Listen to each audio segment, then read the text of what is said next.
Hello and welcome to the Runners World podcast with me, Rick Pearson. And me, Ben Hobson. And our guest this week, Rudy O'Halloran. Hello all.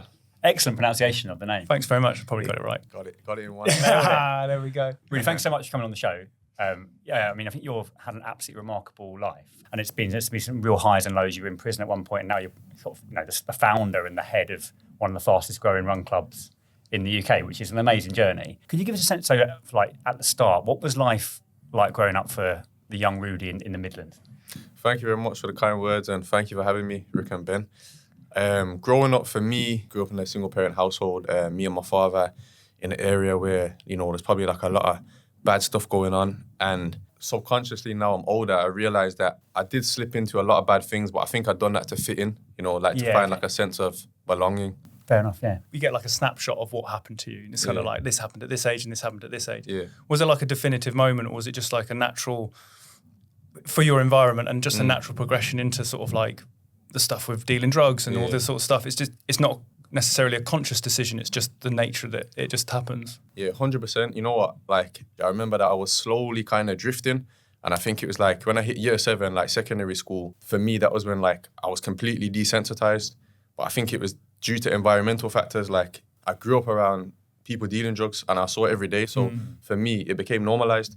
I didn't see any wrong in it. Yeah. I just did it because I grew up in it. Yeah. I grew up around it every single day. And it's like, for context, if somebody grows up and their father, for example, owns a shop, they're going to grow up seeing their father, selling from the shop, doing whatever they're doing from that shop. If you grow up and your father's a jeweler, you probably grow up and get into the jewelling industry. Yeah. So for me, it was the same thing. Just for context, my dad wasn't a drug dealer, but environmental, seeing it every day. Yeah. And I think for me, it was just a natural progression. I don't remember waking up one day saying, I'm going to sell drugs. No. I was desensitized. I saw it happen on a daily basis and just gradually kind of slipped into it. Yeah.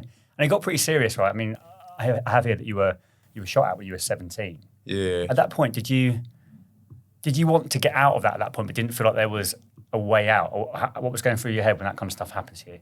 It's just like you accept that stuff, like that comes with it. Like you get shot, you get robbed, you go to prison, all these things happen. Like I did not see any wrong in what I was doing at the time or what I was involved in. For me, that was just this is what comes with it. I had accepted that. Yeah. Was there any, while all this was going on, were you playing football, were you doing any of the stuff like lads do when they're meant to, or should be doing when they're that age? Believe it or not, I used to love football. I fell out of love with it now. I think it's because I supported Baggies. So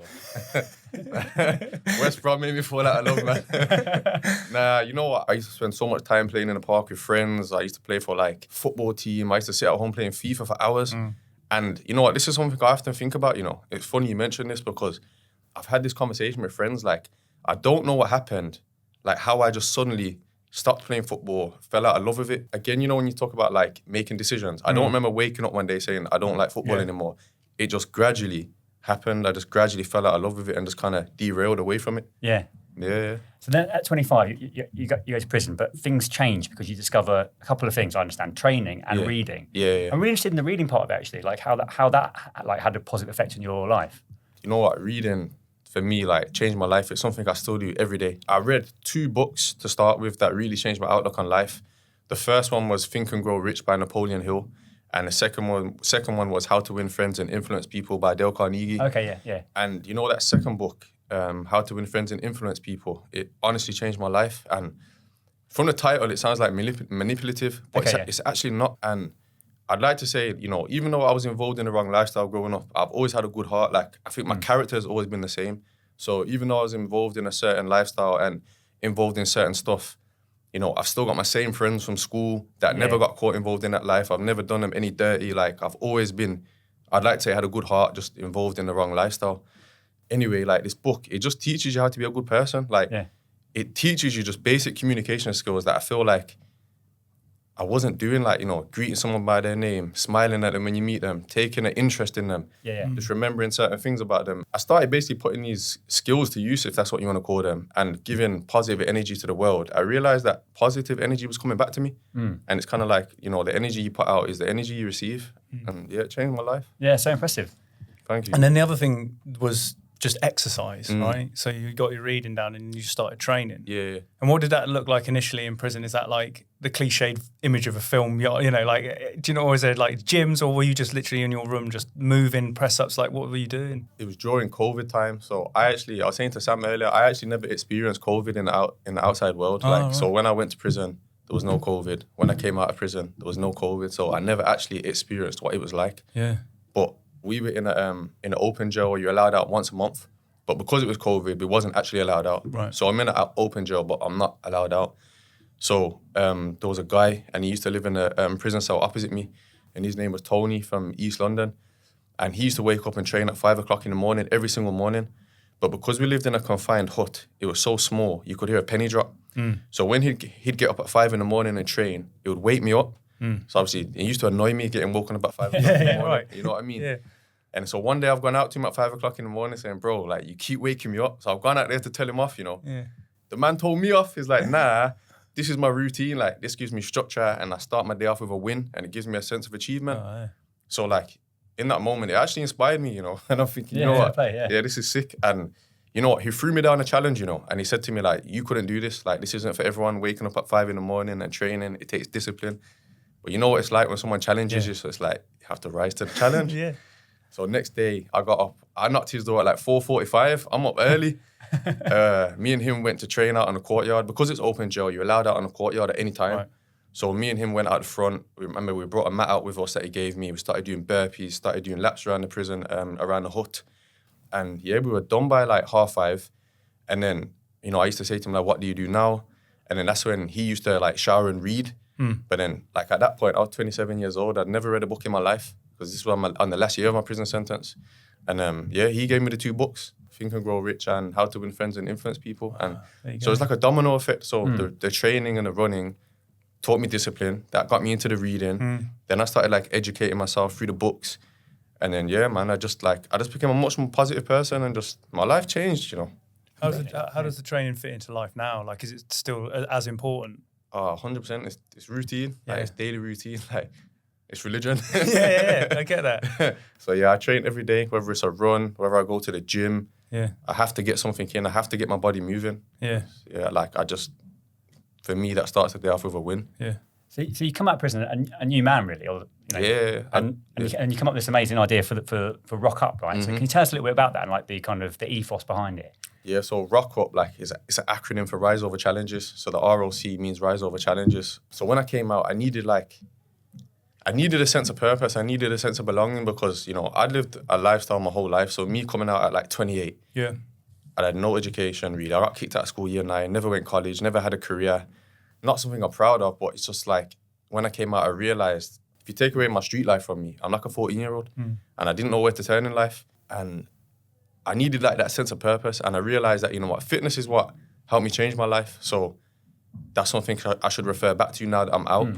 And, you know, I always say, like, coming out, like, being in prison wasn't the hardest part for me. Like, coming out of prison was the hardest part. Yeah. And I say it all the time, and it was a blessing and a curse. It was a blessing in the fact I grew up so much mentally, and I changed so much as a person. But then the curse was like hit with the harsh reality of not knowing who I am when I take my old life away from me. I kind of say I started ROCUP being selfish, you know, because it's not your typical story of I wanted to bring people together. It was like I needed purpose, and I needed to find that. So I created a run, because, you know, for me, running is like, it's free. We don't have to hire a gym space. Sure, we don't have to pay. We can turn up to the park and we can run. So I just remember putting it on my Instagram, like, I'm organising a run, whoever wants to turn up. And then I got like 17 of my friends to come along to the first one. And yeah, like, we started off, I think, on the 4th of November, 2023. And we just kept up with it, just kept being consistent. And it just was like a domino effect, just kept growing. Yeah. How did you find, like, people coming and attending? What was the appetite was there? People just wanted to join in, and like were they coming because they knew you and they wanted to see what you were doing and you were telling them about how it had changed your life? Or was it just, this is running, we're just going to go for a run? I think it started off like that. I think people were coming out of just support to start with. Yeah. But then as it became more consistent, I think it became part of their routine. And because they enjoyed it, you know, they'd be Instagramming it. And people say, oh, what's this? And they start coming along. And, you know, when you talk about something in a good light, you know, other people obviously want to share the excitement and come along as well. And we just found ways of making it cooler and making it better, like taking inspiration from other people. You know, they say history is the biggest form of leverage. I remember going to a run club and they had like the music speaker bags there. I said, we're getting one. Yeah. So then we started bringing the music speaker bags. So we started making it cool, started making it a vibe. And, you know, one thing about me is that like, I'm not a genius, but I accept that I'm not a genius. So that allows me to take input from other people around me. So like when they're coming with other cool ideas, like let's get some bibs printed and put everyone in bibs and stuff like that. And it just gives people like that sense of community and yeah, man, just stacking the 1%. Yeah. And then you're collaborating with Gymshark now. There's a Saturday morning run. So what could people expect if they turn up on Saturday morning? Vibes. That's good. Big vibes. Like I always say, like at ROCUP, you know, it's not about delivering a run. It's about delivering vibes. Like as long as people walk away from there feeling happier than when they arrived, like for me, mission accomplished on that morning. So people turn up at 8:30. We've got like a whole team of like 20, 30 people that will meet and greet people, hand out bibs, make them feel welcome. Yeah. 8:45, we'll do our speech. Then we'll start doing our warm-up. And then Stampede, 5K through the city centre. Love that. Yeah. Have you met people who maybe would have been like yourself back in your teenage years, who might be at kind of at a crossroads in their life, and actually you're able to offer them an alternative the same way that maybe was it Tony did for you? Yeah. 1,000,000%. I see people come along that I know that they wouldn't be here running on a Saturday morning if it wasn't for ROCUP. Yeah, okay, yeah.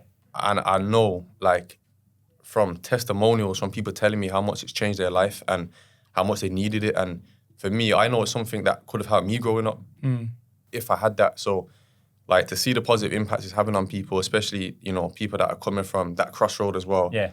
It's amazing. Yeah. Yeah, must be really satisfying, yeah. And if you take the running out of it, how does the community side of it affect you, and how do you take like power from that? Because you talk to people who run these things, and actually the running becomes almost secondary, and it's the people coming along and finding each other and getting support and all that sort of stuff. So how does that like boost you in what you do? Yeah, man, hitting the nail on the head. Like another slogan that I say for ROCUP is like, it's more than running. Like running is like the byproduct. Running's what brings us together.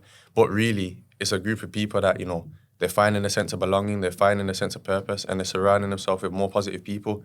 And what I love about ROCUP is like, remember, we run in Birmingham and London simultaneously now, every Saturday at 9 a.m. What I love about ROCUP is that it's city centre based. So in London, we get people coming together from Richmond to Romford. In Birmingham, we get people coming together from Solihull and Sutton, which are total opposite ends of the city. But having that one central hub to bring people together, that's what I love. And it's allowed me to form friendships with people from different parts of the city that I never would have met from any other way, any other path. So What's the hope now? Is it to have it in every big city in the UK? yeah, global Yeah, vibes. why not? Right. Yeah. Global. Like for me, I just want ROCUP in every city centre. I don't want 10 ROCUPs in one city. I want one ROCUP per city. Again, it's like a central hub, central location for everybody to come together from all parts of the city. Yeah. But yeah, that's the mission. I want ROCUP in every city, Great, every man. Saturday. Love that. What is it that attracts, or certainly was the idea behind it being city centre? Because lots of people will be like, oh, I got to go running, I want to go out, like fields and like that. Say, how come, is that just because it just felt more natural to you because that's the environment that you always ran in? Nah, I got a funny story, you know. Parkrun were beefing me, you know.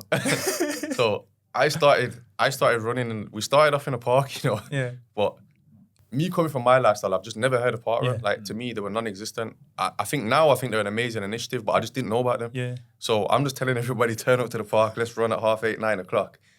Then before you know it, I've got 200 people turning up to the park at 8:30 do a free thing. to do a thing in the same place where Parkrun are running, from the same starting location, with music, with loads of people causing noise. And yeah, Parkrun weren't happy. They started emailing us, started like complaining and stuff like that. So I thought, all right, cool. Like, where do we go from here? Where do we go? So we're going to the city. Okay. And that's how we actually started running from the city centre. But it's funny because like, I joke about it with the director of Parkrun now because I've got a great relationship with Mary she's the director of Birmingham Parkrun. So she's the one that set up all the Birmingham Parkruns. And I've got an amazing relationship with her now. And we joke about it, but it's funny, man. Parkrun kicked us out, man. They sent us packing, they sent us to the city centre. That's so All the music and everything was drawing. All the regular park runners were like, this seems, over here's a vibe, let's go there. Man, Yeah. They weren't happy, man. A lot of complaints, but yeah. But it's funny now because we've actually done some like collabs with Parkrun now. Oh, So like, yeah. naturally, you know, we're both doing amazing things Exactly, for the community. Do you know what I mean? Yeah, And yeah, it was definitely a misunderstanding. I think some of them thought we were trying to be disruptive, but was all a misunderstanding, and it got cleared up. And we've done like collabs with them now at like Cannon Hill Parkrun, which is like the biggest parkrun in Birmingham. When we came there and brought like our speaker bags and, you know, brought the whole vibes, it was sick because some of them come to ROCUP now. Sometimes on a Saturday instead, you know, they'll just shift between parkrun, shift between ROCUP, and it's sick, man. That's good. It's two great initiatives. In terms of role models for your inspirations, like who do you kind of look up to and think like trying to aspire to be like them? Do you know what? Like, it's not looking up to, but it's like definitely, you know, taking inspiration. Yeah. You know, the man Paul from Parkrun. Do you know what I mean? Yeah. Like, for me, that's a big inspiration. Yeah. You know, Ben from Gymshark. You know, seeing somebody come from Birmingham to now build a unicorn, opening stores up in New York. Like, to me, that's so inspirational. Like, when I see that, like, I'm proud. Like, I feel like I've grown up with him when I'm watching him open a store in New York. A man that's come from Birmingham, from his bedroom. Like, I take big inspiration from him. History's the biggest form of leverage, and I'm grateful that I can have conversations with Ben and, you know, pick his brains and take advice from him. Do you know what I mean? Yeah, Because I know that's I'm very aware that I'm in a fortunate position to be able to do that. Yeah. Can we talk about your running then? Yeah, let's You, do it. you said, before we went on, you said you did the Amsterdam Marathon. You got Paris coming up. Yeah. So tell us about how's Paris going? So I've only started running in the last week. Okay. And I believe it's 7 weeks away or so. Yeah. So Because you were injured. yeah, I was injured. Yeah, I had stress fractures. I had stress fractures before I ran Amsterdam. Right. So I was recovering. Recovering with a marathon. Yeah. I'm a cannon. So I'd already booked Amsterdam Marathon. I'd booked travel, booked accommodation, had my ticket, and there was about 20 of us going. Okay. So I said, you know what? I'm gonna go for the travel. I'm gonna go for the experience, but I'm not gonna run it. Yeah. Sounds good. Sounds good. I got there with my friends. These lot are rolling dominoes the night before, carb loading. These lot are rolling my ears, you know, gassing me up. Like, you might as well do it. Like, even if you just walk, even if just, you know, just complete it. And one of my friends was like, yeah, I've got a knee injury as well. Like, even if I have to stop and walk halfway, I'm just going to do it. That's all I needed to hear, man. So he said that to me and I was just like, oh, God. Guess who went and ordered 2 extra large domino pizzas that I'm carb loading. Ended up waking up the next day. Ended up running the Amsterdam Marathon. And I actually remember thinking at the time as I was running it, every single step hurts. Like, every step hurt. Yeah, okay, yeah. But I'd done it and then, I was injured at the end of it. So I haven't been running for ages. So I only started running again like last week. Do you feel all right now? I feel better. I can still feel a bit of tenderness in my bone. Okay, yeah. I went for an X-ray and they put me through for MRI last week. I couldn't go for the MRI just for the machine was being faulty or whatever. So I've got to go back for that. But yeah, I'm looking forward to Paris. There's about 35 of us going, you know. Oh, so great. Yeah, it'll be a From nice the club? trip. Or? Yeah. Oh, all great. ROCUP, yeah. That's good. Oh, that's So quality. I'm excited for that. I've never been Paris before as well. So for me, that's going to be like, I've always wanted to go Paris and like, you know, see the Eiffel Tower and stuff like that. So to be able to go Paris and run a marathon, for me, that's like 2 birds in one stone. Yeah. So I'm excited. Yeah. If anyone was listening to this who was like thinking about running, but they're not sure if it's for them and maybe they're at a kind of challenging point in their own lives, what would be your advice? I say just rock up. Do what it says on the tin. Now, like, I think running can have such a positive impact on somebody's life, and it doesn't matter about the time. It doesn't matter about whether you get a PB. Like, I can honestly say that running has changed my life. Like, it's changed my whole outlook on life. And, you know, even the domino effect it's had in my life into the reading and the education, but also the friendships that I've formed. And, you know, like, I've put myself around people now that I never would have met from any walk of life. Yeah. So, for me, like, I'd honestly recommend just running. Just rock up. Yeah. Just run. Thanks so much for your time, Rudy, coming on the podcast and talking about your amazing story and ROCUP. And I'm sure anyone listening who fancies the sound of it, it sounds great. So we appreciate your time. Thank you. Thanks very much for having me. Appreciate it. So that brings us to the end of this week's Runners World podcast. Thanks very much for listening, and we'll see you again next week.